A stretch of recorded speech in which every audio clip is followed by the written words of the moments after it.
GMIC apporte un choix de filtres de toutes sortes pour le logiciel GIMP. Nous allons voir dans cette série de tutoriels tous ces filtres et tableaux que nous propose ce plugin. Car à présent, il n'y a plus besoin d'installateur avec ce greffon. Il est reconnu dans GIMP comme une installation d'un logiciel tiers. Nous allons voir dans cette vidéo avec la dernière version de GMIC l'installation de ce greffon dans GIMP. Installation de GMIC 3.5.5 sur GIMP 3.04. Je vais cliquer sur le dossier d'installation. L'assistant d'installation me demande en français, oui, ok, et je comprends, j'accepte les termes de la licence. Cliquez ici et faire suivant et cliquez sur installer. L'installation s'est déroulée et à présent je peux cliquer sur terminer. Et maintenant quand j'ouvre GIMP 3.04, ici sur fichier, je vais ouvrir ce fichier là, le premier, et que je vais ici dans filtre et que j'ai ici GMIC le 3.5.5. Je clique, GMIC s'ouvre. Nous voyons ici la fenêtre de travail de GMIC où je retrouve ma photo qui va être ici. Je vais ouvrir en grand cette fenêtre et sur la gauche, nous allons pouvoir travailler sur tous ces filtres. Le premier bouton que nous allons avoir, c'est sur l'introduction. Je vais cliquer sur cette introduction et cliquer aussi sur le mot du constructeur. Donc nous nous retrouvons ici dans ce mot du constructeur où nous voyons les deux contributeurs David et Sébastien qui participent à la construction de ce plugin GMIC. Là-dessus, nous pourrons aller sur les forums de discussion si on le souhaite. Je vais cliquer et là je vais avoir tous les forums de discussion de GMIC et nous pourrons aussi aller télécharger la dernière version du plugin en cliquant sur ce lien où on va avoir le dernier téléchargement.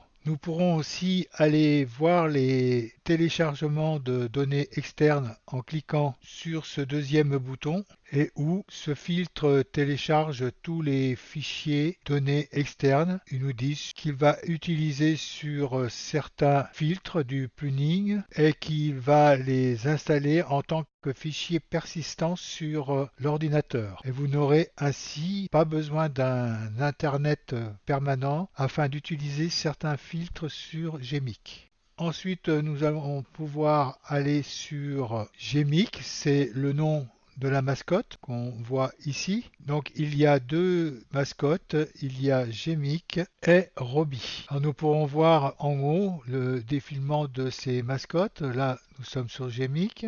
Là, nous retrouvons une deuxième mascotte, une troisième mascotte, et voilà Robbie qui est ici. Je vais retourner en haut sur la première mascotte qui était par défaut. Ensuite, nous avons les avis de confidentialité. Dans ces avis de confidentialité, ce plugin peut télécharger des définitions de filtres à jour pour le compte de GMIC EU Server. Oui. Alors, dans le premier lancement, après une installation et périodiquement avec une fréquence qui peut être définie dans les paramètres de dialogue. Donc il va pouvoir télécharger les derniers plugins sur le serveur gmic.e. Nous allons voir ici les notes de publication et où nous allons voir toutes les versions qu'il y a eu de GMIC, dont la dernière qu'on a actuellement, la 3.5.5, qui est ici. Vous pourriez venir sur ces notes de publication pour voir si vous avez un téléchargement en retard parce que automatiquement les versions sont affichées ici. Nous allons aller sur hommage à Sébastien. Sébastien Fouret était un développeur de GMIC et il nous a quittés en 2024. GMIC lui rend hommage sur cette page. Et nous allons voir cette dernière note sur quoi de neuf. Alors je n'ai pas encore travaillé avec GMIC, donc je n'ai aucune liste des ajouts de filtres que j'aurais fait en travaillant sur GMIC. Et en cliquant ici sur cette icône, je pourrais effacer cette liste.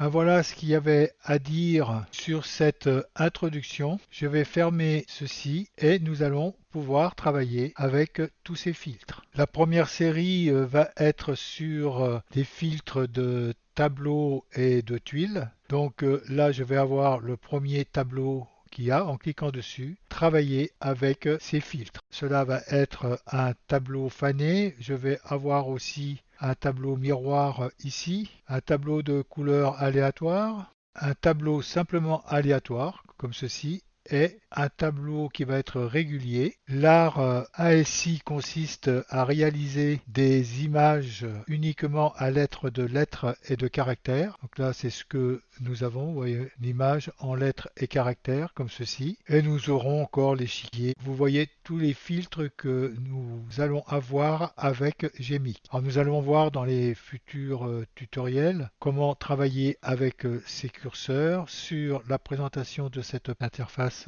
et sur tous les filtres et tableaux qu'il y a dans GMIC. Donc nous allons voir la prochaine vidéo qui va être sur les tableaux et les tuiles.